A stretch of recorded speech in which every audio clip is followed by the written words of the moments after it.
Assalamualaikum warahmatullahi wabarakatuh.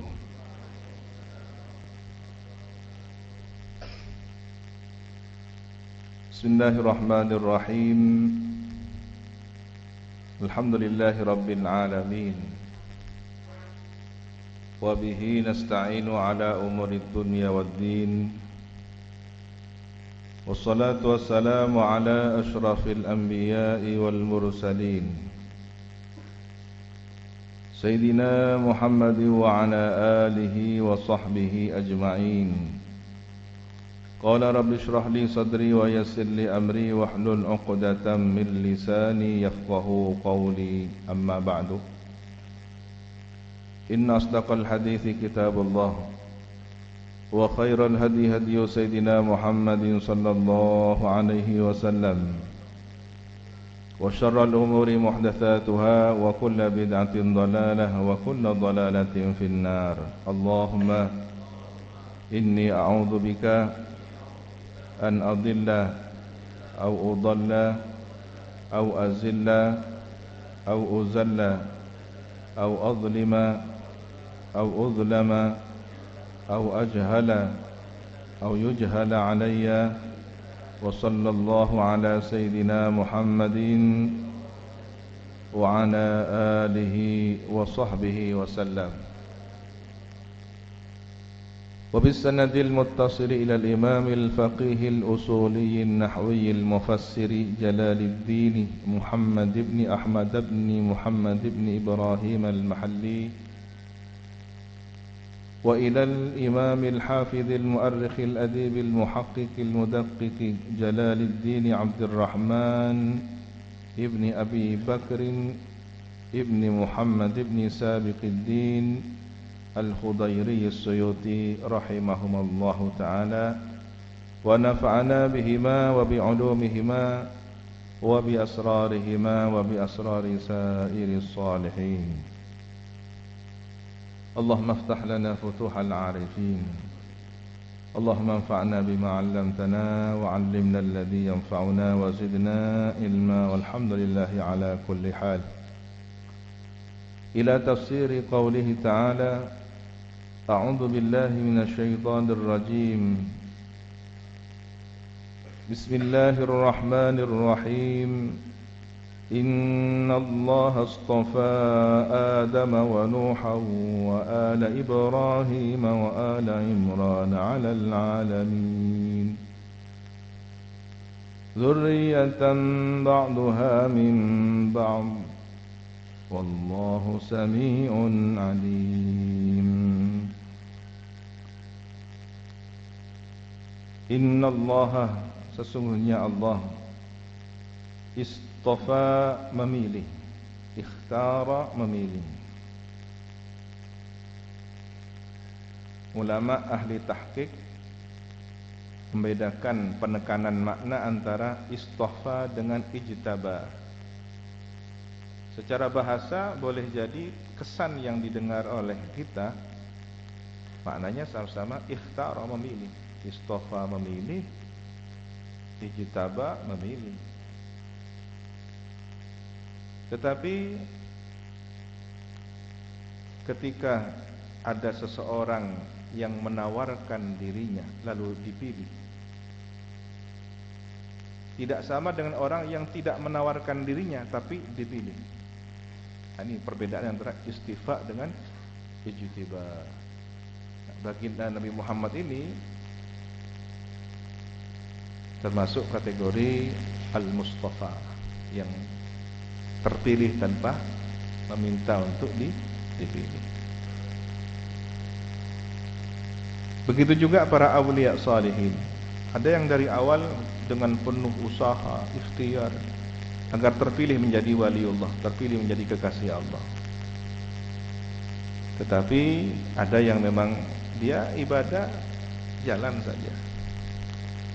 Bahkan kadang-kadang terlihat ibadahnya ya standar, tidak ada suatu usaha yang terlihat berlebihan dibanding seseorang yang memang ada semangat untuk meraih maqam kewalian wilayah. Dan di sini tentunya di tingkat kewalian ada yang ijtaba, ada yang istifa. Inilah beda dari makna ijtaba. Jadi ketika makna yang sama tetapi lafaz yang berbeda akan mengesankan pemahaman makna dan penekanan makna yang juga berbeda. Ya, kalau dalam kamus disebutkan ijtaba, di sini istafahu wa ikhtarahu li nafsihi. Nah, ini ada kata li nafsihi, memilihnya untuk dirinya. Jadi ketika Allah Subhanahu wa taala memilih seorang nabi sebagai kekasihnya untuk zatnya Allah taala, ya, maka makomnya orang ini adalah al-mujtaba. Tetapi kalau kemudian istifa untuk orang banyak, ya, di samping memang pilihannya Allah, tapi juga kemudian ditugaskan untuk umat, untuk menyampaikan risalah. Di sini disebutkan istifa, maknanya adalah ikhtarahu wa faddalahu. Jadi perbedaannya istifa dengan ijtiba, lebih luas istifa, lebih luas al-mustafa dibanding al-mujtaba. Ada yang mengartikan kalau al-mustafa itu ya para rasul, karena dipilih oleh Allah lalu dianugerahi kemuliaan, diutamakan, faddalahu. Ada yang untuk kaumnya, ada yang untuk lil alamin, seperti baginda Nabi Muhammad sallallahu alaihi wasallam al-mustafa. Sementara para nabi yang hanya dipilih untuk kaumnya, bahkan tidak terkenal, namanya tidak disebutkan, itu ijtiba saja, al-mujtaba saja. Demikianlah para wali. Ada wali yang terkenal seperti Kyai Hamid Pasuruan, ya, Kyai Hasan Genggong, masyayikh kita. Tapi ada wali-wali yang namanya pun kita tidak kenal. Nah, ini istifaiyah dengan ijtibaiyah ini juga memiliki wilayah dalam batas kewalian. Boleh jadi orang akan berhati-hati dan kagum dengan orang-orang yang mustafawiyah, orang-orang pilihan dan memiliki keutamaan karena karomahnya, karena kemasyhurannya. Tetapi orang yang al-ijtiba, ya, al-mujtabawiyah ini kadang kelihatan seperti orang gila, kadang seperti orang miskin, kadang tidak dikenal sebagai sosok siapapun. Maka ada Nabi Musa, ada Nabi Khidir, kan begitu. Dua karakter yang berbeda tapi tugasnya sama. Di sini disebutkan bahwa Allah Subhanahu wa taala istafa. Artinya apa? Memilih dan memberi keutamaan. Ya, kalau istafa, memilih dan faddalahu, ikhtara wa faddalahu. Siapa? Adam. Allah memilih Nabi Adam, wa Nuhan dan Nabi Nuh, wa ala Ibrahim dan keluarga Nabi Ibrahim. Karena tidak hanya Nabi Ibrahim, di sana ada Nabi Ishak, di sana ada Nabi Ismail. Walaupun ada yang berbeda, ada yang mengatakan Nabi Ishak kakak tertua, tapi yang menurut pengetahuan kami yang lebih rajih, ya, adalah Nabi Ismail. Karena meskipun memang Siti Sarah itu umminya, ibundanya Nabi Ishak adalah istri Nabi Ibrahim yang memang sejak awal, sementara Siti Hajar adalah jariyah, budak yang kemudian diperistri. Nah, ini kan lebih dahulu hamil Siti Hajar, barulah kemudian setelah melahirkan Nabi Ismail dibawa hijrah ke Mekah. Datanglah beberapa malaikat yang berkunjung ke Nabi Ibrahim, ditawari apa? Makanan suguhan istimewa, ijlin hanir, ya, anak lembu yang dimasak enak. Kalau kemarin sudah nyate binatang kurban, ya, ini ada menu istimewa. Jadi kalau ingin merasakan khasiatnya, cari anak sapi, jangan sapi yang besar, anaknya, karena tulangnya masih ranum. Begitu disate, dibikin masakan yang lezat, ini masakan yang istimewa. Ternyata tidak disentuh oleh tamu ini. Ada perasaan tidak nyaman Nabi Ibrahim, siapa ini? Jangan-jangan sosok bukan manusia ini. Ternyata malaikat. Tetapi kemudian dihibur, jangan khawatir, jangan sedih, saya datang membawa berita gembira, engkau akan segera punya putra. Nah, ini Nabi Ishak sudah diberi bisyarah setelah Nabi Ismail lahir. Wa ala Imran, dan keluarga Sayyidina Imran. Ada yang mengatakan Nabi Imran nabi tapi tidak populer.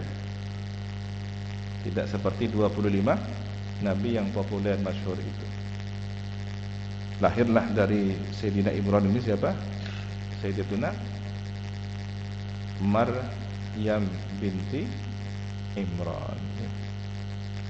Jadi Sayyidina Imran punya nazar, saya kalau punya anak laki-laki, saya nazarkan untuk menjadi pelayan Masjid Baitul Maqdis. Ternyata yang lahir perempuan, tapi oleh Allah SWT disebutkan tidak ada gender, tidak ada persoalan jenis kelamin. Kalau berkhidmah pada Allah, laki atau perempuan sama. Jadi, Islam sudah mengajarkan kesamaan. Sebelum ada gerakan feminisme dan lain-lainnya, Islam sudah sejak dahulu kala sudah mensejajarkan itu dalam persoalan haknya. Tetapi memang ada afdaliyah. Seorang ibu lebih mulia daripada anak, meskipun laki-laki anaknya. Ibu perempuan, maka perempuan lebih mulia daripada laki-laki dalam status ibunda. Begitu juga kakak perempuan lebih mulia meskipun perempuan dibanding adik laki-laki. Bibi perempuan lebih mulia dibanding keponakan yang laki-laki dalam strata sosial keluarga. Nah, ayah laki-laki jelas lebih mulia dibanding anak perempuan. Suami lebih mulia dibanding istri. Tetapi ketika tidak ada hubungan ini, sejajar.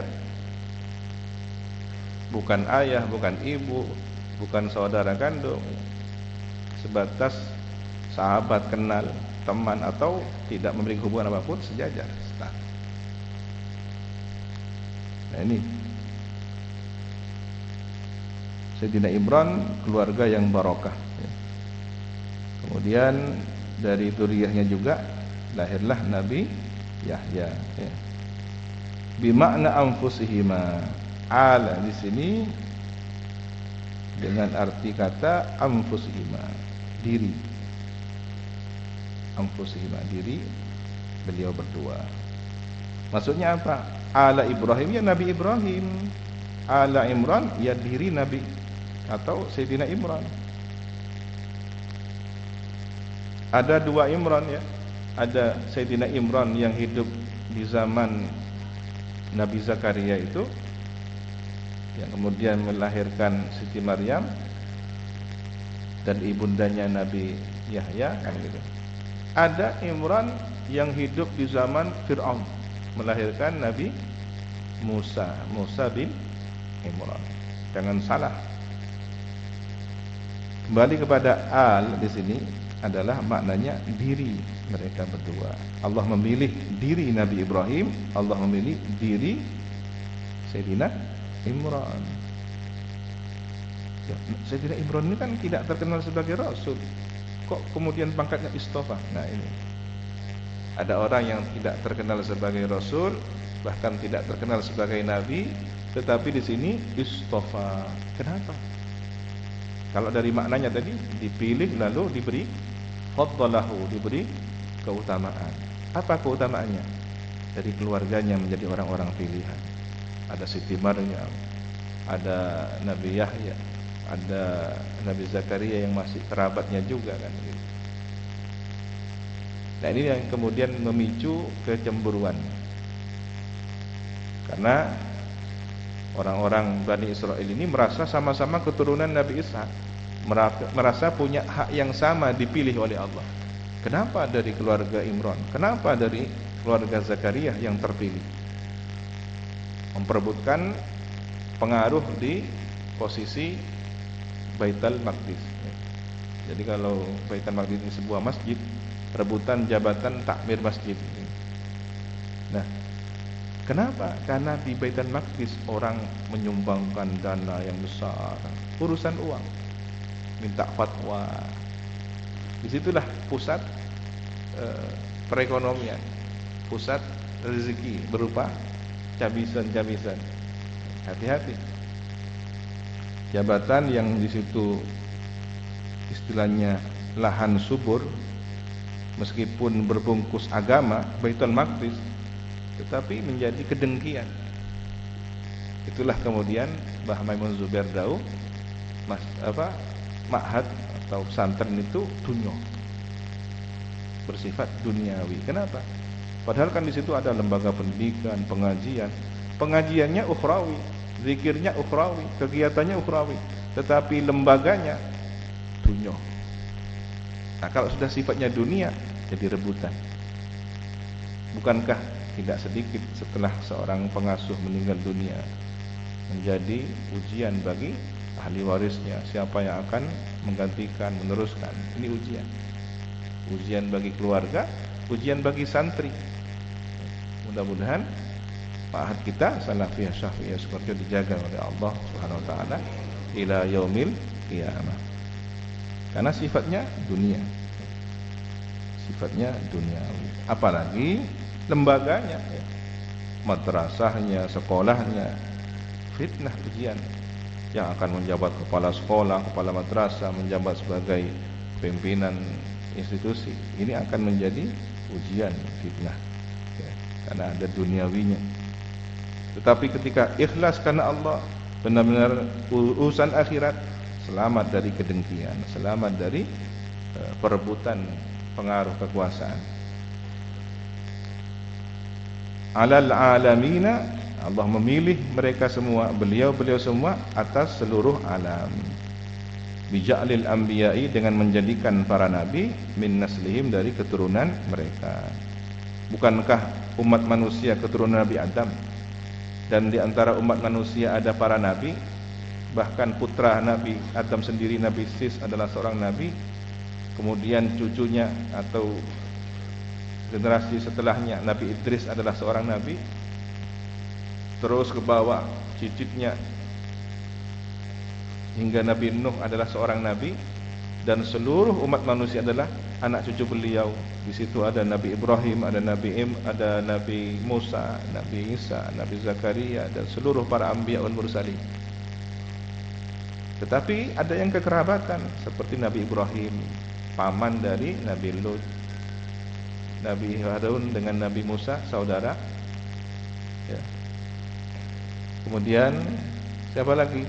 Nabi Ishak dan Nabi Ismail, saudara seayah, kan gitu. Bahkan ada 4 keturunan. Nabi Ibrahim punya Nabi Ishak jadi nabi. Nabi Ishak punya putra Nabi Yakub jadi nabi. Nabi Yakub punya putra Nabi Yusuf jadi nabi.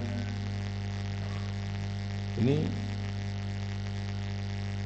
menunjukkan satu tanda dzurriyyatan ba'duha min ba'din.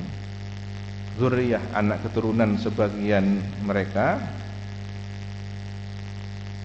min waladi ba'din, dari putra sebagian, minhu, darinya. Jadi yang menjadi putranya, keturunannya, anak cucunya, kerabatnya. Isyarah apa yang perlu kita renungkan, kita baca? Bahwa kalau tugasnya para nabi, tugas para rasul adalah berdakwah, menyebarkan ajaran la ilaha illallah, maka dakwah yang efektif melalui metode kekeluargaan. Tidak heran kalau kemudian Aulia Utis'ah, para dai awal di kawasan Nusantara ini, dan para dai-dai lainnya ya, di Sumatera, di Kalimantan, di daerah timur jauh, mereka melakukan dakwah secara pernikahan, berpesan dengan ini, pesantren ini menjadi menantunya pesantren fulani, besanya pesantren ini, pesantrennya begitu.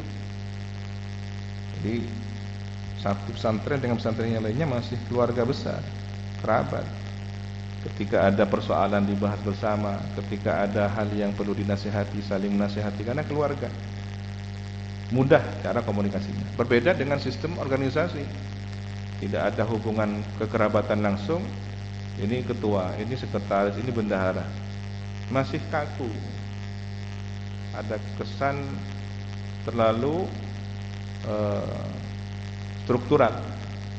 Nah, ini pentingnya dakwah kultural adalah dakwanya para anbiya wal mursalin. Diperkuat dengan sabda baginda Nabi Muhammad SAW, ya, bahwa seluruh para anbiya wal mursalin itu seperti sebuah bangunan.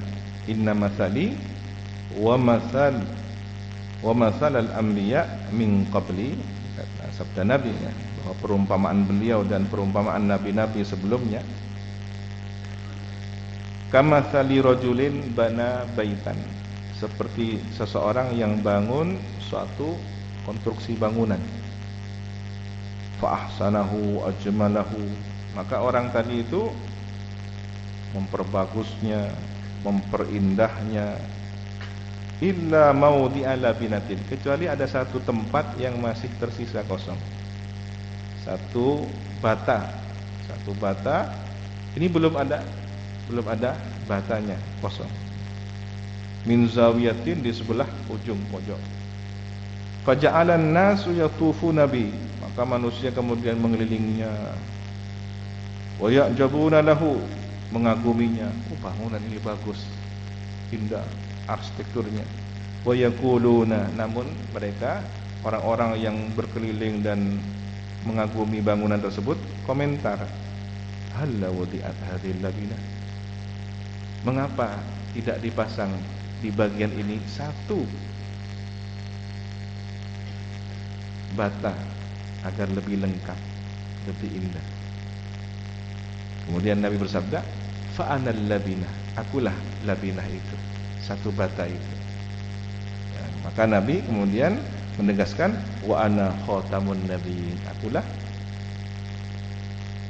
capnya atau khatimun nabiyyin, penutupnya para nabi. Ya, kalau khatam berarti sudah penutup, stempel, cap.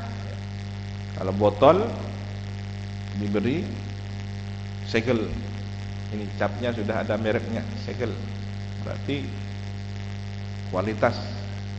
Nah, siap dikonsumsi. Nah, sebuah ajaran agama ketika sudah paripurna ditutup. Siapakah khatamnya? Baginda Nabi Muhammad SAW. Namanya bangunan, ya satu dengan lainnya saling bersambung, saling mengokohkan. Maka dakwah adalah saling mengokohkan. Dakwah adalah saling membangun, bukan merobohkan. Shadaqallahul azim, wallahu subhanahu wa ta'ala a'lam bis-shawab. Rabbi zidni ilma, Rabbi zidni ilma, Rabbi zidni ilma.